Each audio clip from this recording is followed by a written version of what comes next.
আমরা সবাই কম বেশি প্রায় দেজাভু ব্যাপারটার ব্যাপারে জানি। যারা জানি না তাদের জন্য একটা বেসিক আইডিয়া।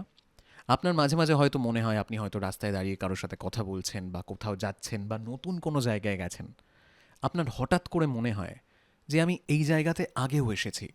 কিংবা যার সাথে কথা বলছেন আপনার হয়তো মনে হচ্ছে আমি এই মানুষটার সাথে এখানে দাঁড়িয়ে এই টপিকেই আগে কথা বলেছি।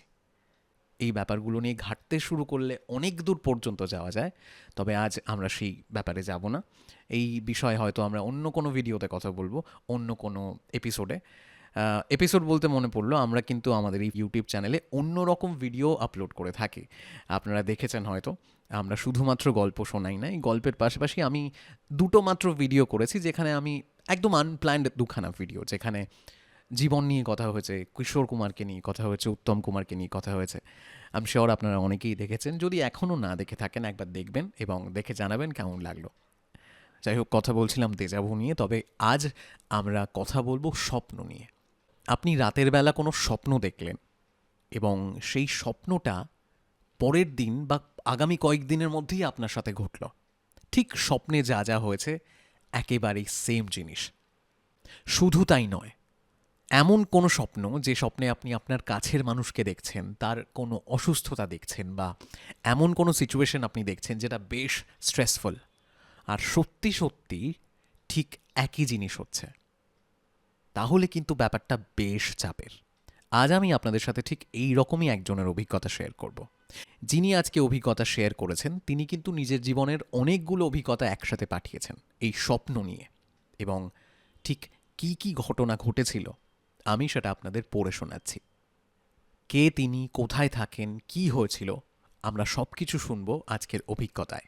তাহলে চলুন শুরু করছি আজকের এপিসোড। আমি স্বাগতা মণ্ডল, বিবাহ পরবর্তী নাম স্বাগতা কর্মকার, শ্বশুরবাড়ি বাঁকুড়ার শুভঙ্কর সরণি। আজ আমি আমার স্বপ্নের অভিজ্ঞতা আপনাদের জানাচ্ছি। শুনতে অবিশ্বাস্য লাগলেও আমি দু রকমের স্বপ্ন দেখি। প্রথম, যে রকমটা আমরা সকলেই দেখি রাতে ঘুমানোর পর, সকালে উঠে কেউ কেউ মনে রাখি আর কেউ রাখি না। দ্বিতীয় যেটা স্বপ্ন, সেটা শুধু স্বপ্ন অবধি সীমাবদ্ধ থাকে না, বাস্তবায়িত হয়। এই রকম স্বপ্ন দেখার সময় আমার একটা অন্যরকম অনুভূতি হয়, যেটা আমি বলে বোঝাতে পারবো না। এই রকম স্বপ্ন দেখার সাথে সাথেই আমি ঘুমের মধ্যে বুঝতে পারি এটাই ঘটতে চলেছে। আপাতত এমন আমি 4খানা অভিজ্ঞতা শেয়ার করছি। প্রথম, এই ঘটনার সূত্রপাত হয় আমি যখন কলকাতায় থাকতাম। সালটা 2014-15। আমি হস্টেলে থাকতাম দমদমে। একদিন সকালে স্বপ্ন দেখলাম আমি টালিগঞ্জ থেকে একটা কাজ সেরে ফেরার সময় একটা গলির বাঁক থেকে অটোকে হাত দেখিয়ে দাঁড়াতে পড়লাম। অটো ড্রাইভার আমাকে দেখে চলে যায়। এবার আমি যেহেতু ওই গলির বাঁকে ছিলাম, তাই সেখান থেকে ডান দিকে অটোটা চলে গেলে তাকে আর দেখা যায় না। যাই হোক, তিনি চলে যাওয়াতে ঠিক তার পরের অটোটাকে হাত দেখিয়ে দাঁড়াতে বললাম। তিনি স্পিড কমিয়ে ধীরে ধীরে গলির বাঁক পেরিয়ে দাঁড়ালেন। দেখা না গেলেও আমি বুঝলাম যে সেই অটোটা সেখানে দাঁড়িয়েছে। এবার আমি ছুট দিয়ে সেই অটোর কাছে গিয়ে দেখি যে দুটো অটোই পরপর দাঁড়িয়ে আছে। আমি আগের অটো চালককে বললাম যে আপনি দাঁড়াবেন না ভেবে আমি এনাকে দাঁড়াতে বলেছি। এই নিয়ে দুজনের মধ্যে বচসা শুরু হয় মারাত্মক রকম। তখন আমি প্রথম অটো চালকের কাছে ক্ষমা চেয়ে নিই এই অযাচিত ভুলের জন্য। ইন্টারেস্টিংলি, এই একই ঘটনা ঘটেছিল আমি যার বর্ণনা দিলাম। স্থান, কাল, সময় একদম এক। এই ব্যাপারটা আমায় যথারীতি ভাবিয়ে তুলেছিল।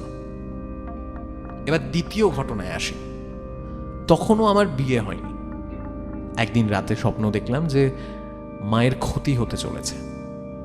স্বপ্নে সেই একই জায়গাতে আমার মামাতো বোনও ছিল। ঠিক এই রকমই অনুভূতি কিন্তু আমার আগের স্বপ্নের ক্ষেত্রেও হয়েছিল। এবার সেই সময় মা ছিল মামা বাড়িতে।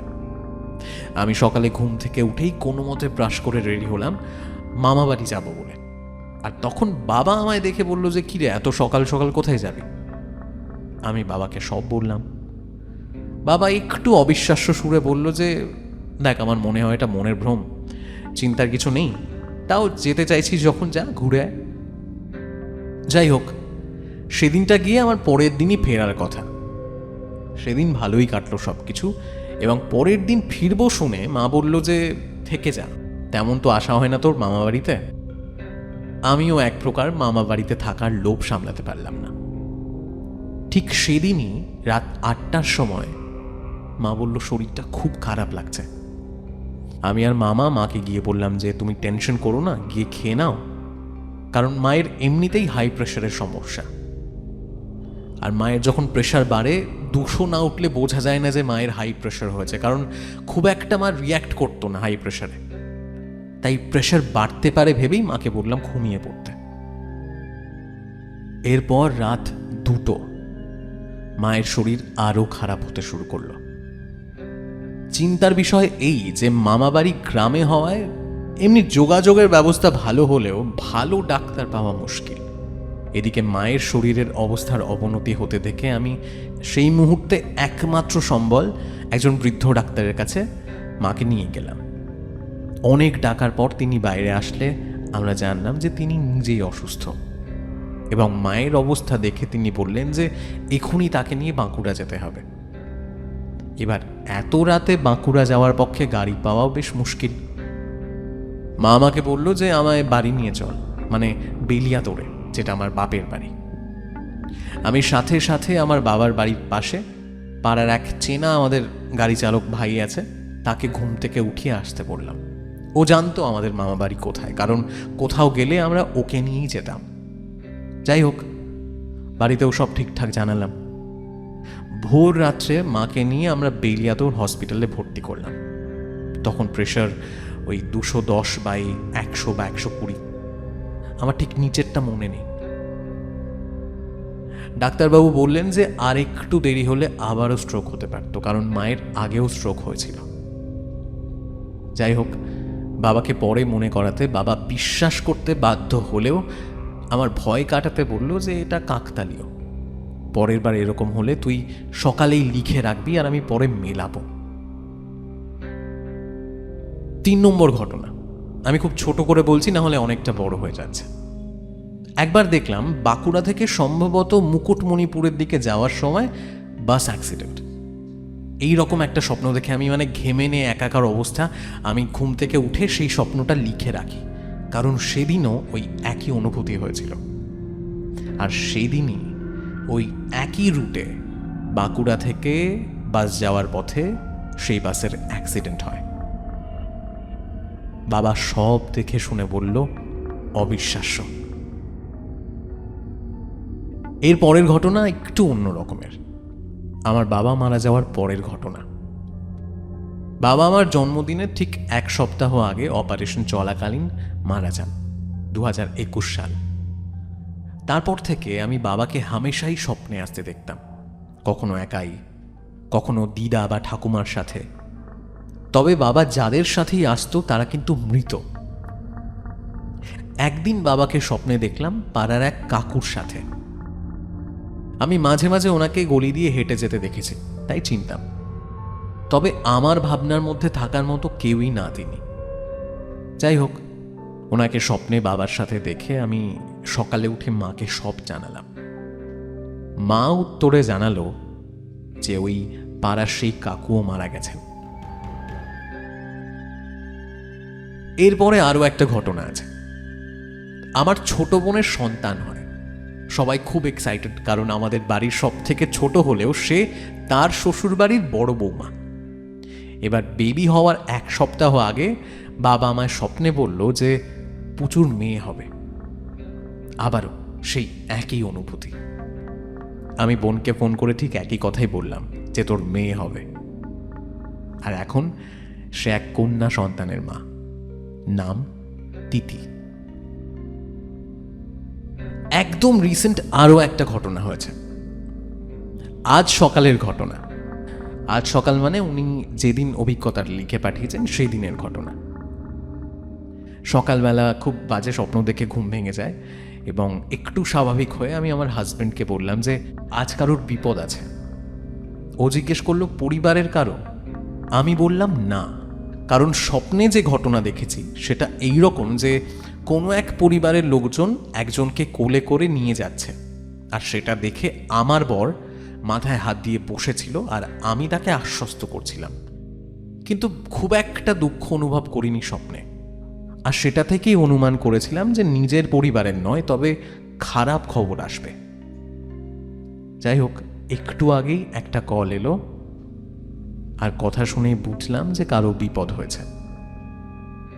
পরে জানলাম ওর স্টুডেন্ট, যাকে ও পড়াতে যাবে বলে রেডি হচ্ছে, তার হাতে মার্বেলের স্ল্যাব যেগুলো মেঝেতে বসানো হয়, তারই একটা পড়ে গিয়ে তার আঙুল পিষে গেছে, আর তাকে মিশন হসপিটালে নিয়ে গেছেন তার পরিবার। আমার সকালে বলা কথার সাথে এই ঘটনা একেবারেই মিলে গেছে।